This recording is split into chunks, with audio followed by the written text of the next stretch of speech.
السلام عليكم ورحمة الله وبركاته. اللهم صل وسلم وبارك عليك يا سيدي يا شفيعي يا محمد. عاملين ايه يا حبايب قلبي؟ وحشتوني كتير قوي قوي قوي قوي.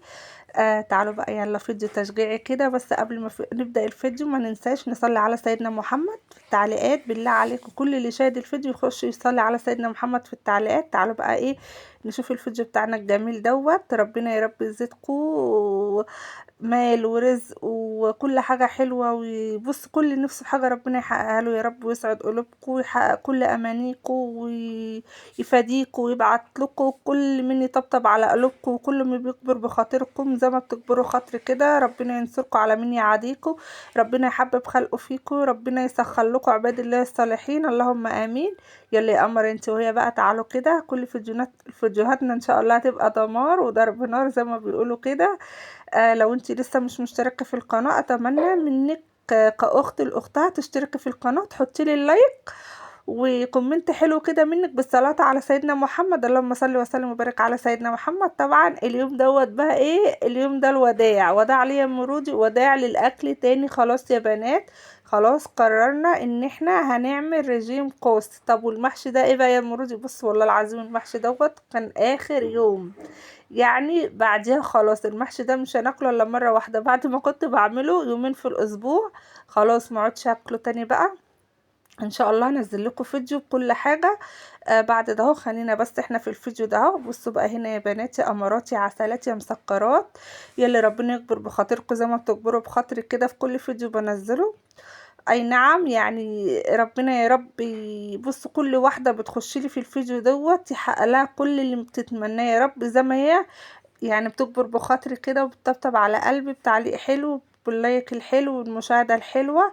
والله العظيم يا بنات انتوا بترفعوا بالمعنويات، ما تعلموش ان لما بنزل الفيديو ده والاقي فيه تعليق حتى لو واحد، والله الواحد بيبقى ايه عنده امل ان احنا ننزل في القناة. والله العظيم بعمل مستحيل عشان خاطر ايه؟ ابقى عند حسن ظنكم. تعالوا بقى ايه عملنا محشي.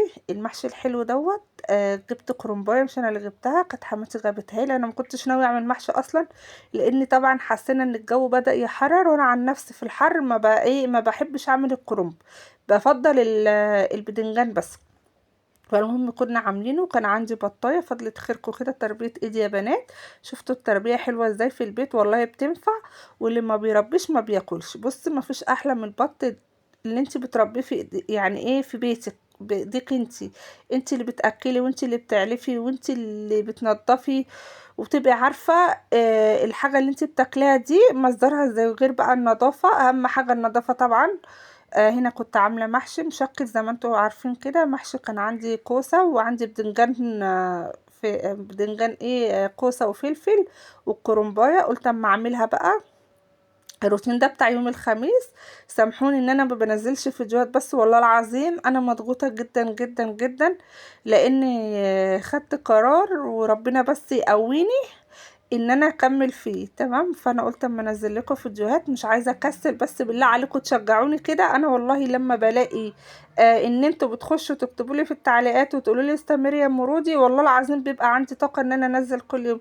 لكن لما بلاقي الاحصائيات بتاعه الفيديو في النازل خالص بحس ان انا تعبي ومجهودي يعني بيروح على الفاضي. فاقفوا معايا كده وساندوني، ربنا يا رب يعزكم ويخليكم ويحبب خلق الله فيكم ويسترها معاكم يا رب، ويوسع عليكم كمان وكمان. وكل اللي نفسه في حاجة ربنا يحققها له يا رب، وكل اللي نفسه في رزق ربنا يوسع رزقه، واللي نفسه في زواج ربنا يا رب يفرح بناتنا جميعا ويستر عرضهم يا رب، وينجحهم وينجح جميع الطلبة، اللهم امين يا رب العالمين. طبعا احنا كنا بقى قلت بقى اما ايه الست الشاطره اللي تاكل وتقوم تشوف ايه اللي وراها ايه. طبعا انتي لسه واكله والحمد لله، وربنا يا رب يرزقكم من فضله، اللهم امين. يعني الحمد لله ما فيش حجه عندك. قومي بقى ايه شوفي اللي وراكي ايه. طبعا كان معايا مكالمة، عقبال ما خلصتها لقيتهم قالوا وزبلوا لي الدنيا زي ما هي. بس ما علينا ما علينا، يعني ايه احنا في خدمة اولادنا، احنا يعني جايين الدنيا دي ليه؟ ما طبعا عشان نشوف يعني اللي اسمها ايه نسيت والله. نشوف لما صلى على سيدنا محمد، بنسى والله يا بنات. نشوف اللي ورانا ناحية بيتنا وولادنا وازواجنا. لازما نسعى ونستعين بالله كده في قضاء كل حاجة بنعملها. طبعا انا قلت ايه اما امسك المطبخ بقى، طبعا زي ما انتم شايفين. قبل ما باكل كنت مبوشه الصينيه اللي كنت عامله فيها البط دوت. تعمليه بطريقه جميله قوي قوي. حته صلصه من بتاعه المحشي مع شويه بهارات مع حته زبده كده لو عندك، او شويه زيت، وتدهني البطايه وتدخلها الفرن. مفيش اسهل من كده. ولو عايزه تاكليه مسلوق تمام، بس انا عن نفسي احنا بنحبه كده لان بيجزع النفس، لانه بيبقى دسم كده ما شاء الله. كان البط ده نوع مسقوفي حلو قوي يا بنات. احلى بط تجيبيه هو المسقوفي، بس تجيبيه اللي هو فرز اول، لان بيبقى فيه فرز تاني وتالت. فانت لما تيجي تشتري كده من عند واحد بتاع معمل او اي حد دكتور، قولوا له عايزه بط مسقوفي درجه اولى اللي هو البيور. والله العظيم يا بنات ما شاء الله 3 شهور يبقى معاكي 5 كيلو. انا عن نفسي البطايه كنت انية يعني دوره حلوه. كانت البطايه والله العظيم مش لاقيه لها حل اسوي فيها، بقينا نقطعها كده وبقينا ما شاء الله مش عارفين. فالنوع ده جميل قوي قوي يعني، وبيخلي المحشي قسما بالله عسل، والله العظيم كان عسل. فانا قلت بقى بما ان احنا بنودع الاكل بقى نودعه بالمحشي. المحشي ده طبعا بيبقى احلى اكله طبعا يا بنات. قلت خدت قرار ان انا اروح اعمل رجيم. وفي اليوم دوت فعلا رحت. هنزل لكم ان شاء الله الفيديو اللي انا رحت فيه، واوريكم انا كتب لي على ايه وعملت ايه. ان شاء الله بعد الفيديو ده. انا قلت بس عشان ايه ما لخبطلكوش الدنيا، انا كان ممكن انزله بالذات اللي انا ايه الصوت كان جاهز فيه على طول. بس انا قلت لا، امشي معاكم كده خطوه خطوه وهعرفكم. بصوا الفيديو اللي انا بنزله ده يوم الخميس تمام. عملت فيه المحشي ورحت فيه للدكتور. حتى اول لما رحت له قال لي انت عايزه الفري يوم ايه، قلت له يوم الخميس، لان هو يوم الخميس يعتبر عندنا احنا كارياف وكده. يعني ايه احنا والله احنا يعني الاكل ده عادي في اي يوم، بس يوم الخميس بيبقى صباحة الجمعة الاجازة وكده. بنسهر فيه بقى، نجيب لب، نجيب شيبسي، نجيب بيبسيهات، نجيب حاجات من ده. يعني بحب ايه برجح انا اليوم ده. فاخترت انا يوم الخميس. طبعا كنت عاملة المحشي عشان قلت خلاص بقى هبدأ من يوم الجمعة. عملت المحشي زي ما انتوا شايفين كده. وعملت بصي يا بنات، انا عندي وحياة كتاب الله عندي وسواس. يعني ان انا اول ما بزيد كده بتجنن، بحس ان انا خلاص كارهه الدنيا وكارهه حياتي. وبحس ان انا يعني اقل الناس، مش عارفه ليه. فانا قلت لا، وانا هفضل كده اكره في نفسي، وكل ما الاقي جلابيه البسها بتضايق وبتجنن ان الجلابيه دي ايه قفشت فيا كده. وببقى بصوا متخيله ان انا خلاص. المهم خدت القرار ده، قلت لا مش هرجع فيه تاني. ورحت الدكتور الحمد لله، وتواصلت معاه واداني شويه تعليمات امشي عليها. فجيت بقى عملت الاكل زي ما انتوا شايفين كده. هتقولوا لي ان الحاجه غاليه والعيشه غاليه وكل حاجه غاليه والدكتور طبعا هيبقى غالي وكشف غالي. بصي يا حبيبه قلبي، ما هو انتي لازما عشان تخدمي ولادك وتخدمي بيتك لازما تكون صحتك يعني ايه سليمة. ما فيكش لا قدر الله مرض ولا فيك اي حاجة. فبصوا التخن ده اكبر من يعني اكبر خطر، وده اكبر يعني زي ما بيقولوا كده اكبر حاجة تسبب لك لا قدر الله مرض وحاجات وحشة زي ما انتوا بتسمعوا عنها. فاللهم صل على سيدنا محمد. فالمهم انتي اما جسمك يبقى سليم وصحتك سليمة هتقدري تشوفي بيتك وتشوفي ولادك وطلبات ولادك. لكن انتي الواحدة اما بتتقل ما بتقدرش تقوم من مكانها. يعني انا كنت والله العظيم كان وزني كان جميل، بس انا اكمني قعدت حوالي 7 سنين ما بروحلوش. هتقولوا لي يا 7 سنين، اقول لكم اه والله 7 سنين. كنت خلفت من هنا ورحت تابعت معاه شويه، وبعد كده وقفت بقى لان كانت حصلت ظروف بقى وانتوا فاهمين الدنيا بتلي. بس انا اللي غلطت في حق نفسي. فقلت لا مش هستنى اكتر من كده. فانا ان شاء الله هوريكم كارت المتابعه، واوريكم الوزن بقيت رحت وزنت بقى كنت كام وبقيت كام. وبصراحة دي احلى خطوة انا خدتها في حياتي، وبتمنى من ربنا اللي هو يقويني واقدر اكمل. لان طبعا في اول كام يوم كده بتحس بتعب، تحس بصداع، تحس بدروخة، تبقى مشتاقة للاكل. بس والله العظيم يكون عندك عزيمة وارادة وتستعيني بالله كده، وان شاء الله ربنا هيقف معاك. وما دام انت بتعملي حاجة صح وحاجة مفيدة بتفيدي بيها نفسك وتفيدي بيها اللي حواليكي، فربنا هيكون معاكي وهيوفقك ان شاء الله. فاي واحدة اي واحده حاسه بس ان هي تخنت 10 15 12 كيلو، الحقي نفسك. انا عن نفسي يعني اتمديت اتمديت لما بقت زدت خالص خالص. ودلوقتي يعني محدش هيتحمل المسؤولية دي الا انا. انت عارفة اما بتلحقي نفسك في الاول كده يعني 2 كيلو 3 كيلو هتخلصوهم على طول، لكن لما بيبقى 20 و30 والحاجات دي هتتعبي. بس ان شاء الله ان شاء الله ربنا هيقويكي ومش هيخليكي تحسي باي حاجة خالص. فبصراحة رحت قلت بقى ايه اما اشوف اللي ورايا. طبعا هتحسي بجوع وهتحسي بتعب، الهي نفسك بنفسك، يعني الهي نفسك بأجرن البيت. شوفي حاجة تعمليها، حاجة بتحبيها اعمليها، هينسيكي الاكل. ما هو الاكل دوت زي ما هو نعمة ما هو نقمة، لانه بيدمر الصحة والله العظيم. ويكفيكوا الشر بيسبب امراض وحشة. في اكل صحي بيفيد الجسم، وفي اكل بيتعب الجسم. فهو طبعا بيمشيك على نظام يفيد جسمك. عايزه اقول لكم هتكلم في نقطه كمان. كانت واحده صاحبتي ماشي قالت لي ان هي عندها مشكله ايه بقى. ان هي جوزها بيديها مصروف البيت تمام، ما بيبصوا مالوش دعوه باي حاجه تاني. وغير كده ان هي يعني حامل، وفاضل لها كام شهر خلاص وداخله ان هي تولد ومعهاش فلوس.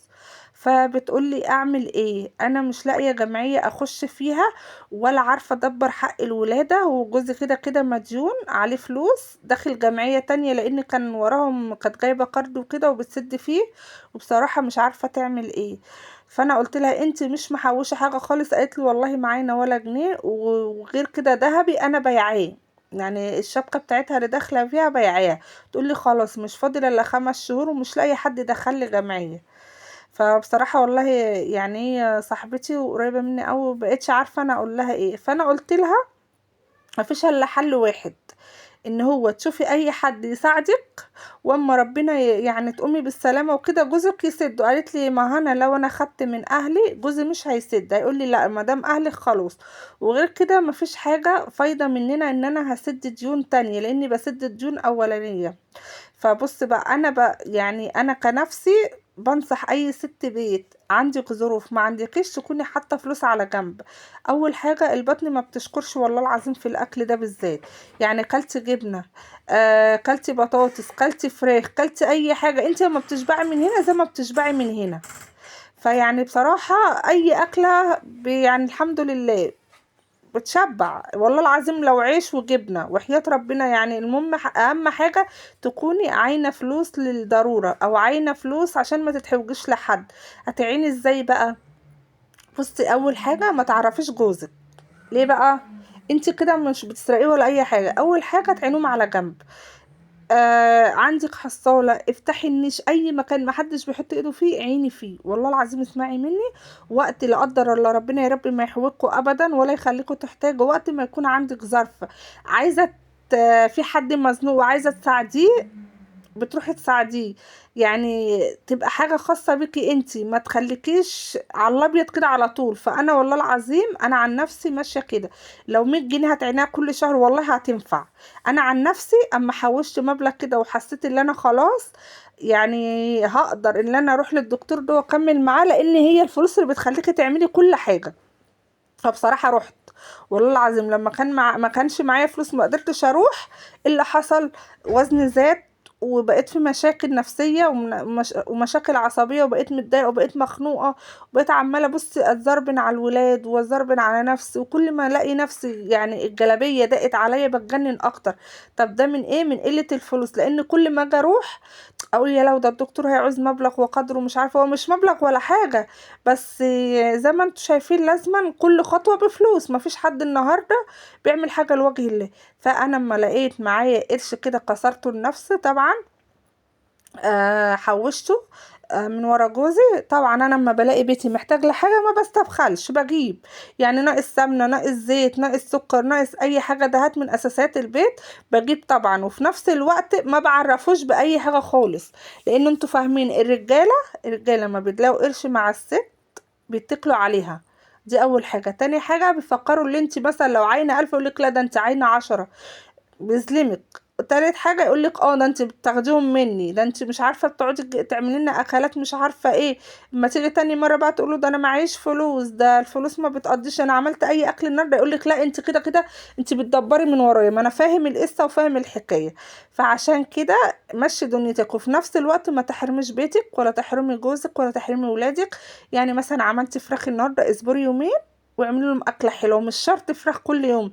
شوفي الحاجة البديلة اللي فيها بروتين، اي حاجة اعمليها غير الفراخ، لان الفراخ طبعا مكلفة اليومين دول. الا وانتي بتربي في بيتك ماشي اقولك اعملي، وسترة بيتك وسترة الفريزر بتاعك، اعملي يا حبيبة قلبي ما تبخليش عليه. فالمهم تكوني عامله حصاله لنفسك كده، حوشي فيها كل شهر 100 جنيه او كل اسبوع 100 جنيه. او انت معاكي مبلغ والحمد لله بيتك مستور ومش محتاجه حاجه من بره، طبعا انت عندك اكل في التلاجة وعارفه نفسك اللي انت مش هتشتري حاجه من بره.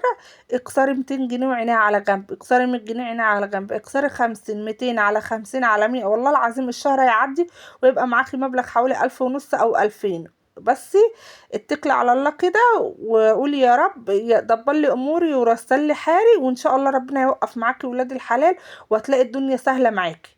بصوا بقى، هنا انا كنت خلصت المطبخ خلاص وخلصت المواعين. طبعا انا عايزه اروق الرخامه ده لان ايه من هنا وجاي هصور عليها. فاللهم صل على سيدنا محمد، الكل ده ما منوش لازمه، مليان والله العظيم من العيد ومحدش بيستعمله، قليل قوي لما حد بيستعمله. فانا قلت اصبنه تصبينه حلوه كده واملاه واحطه جوه في اوضه الاولاد عشان يبقى قريب منهم. لان انتوا عارفين بقى كل سنه وانتوا طيبين، الصيف هل علينا خلاص.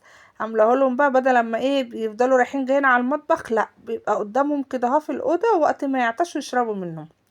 طبعا انا عارفة ان انا بيتي متواضع، ولا يعني مش من اللي هو يعني والشقق اللي هو، بس اهم حاجة والله النظافة. النظافة، انتي لو قاعدة في اوضة واحدة ومنضفاها بالدنيا بحالها.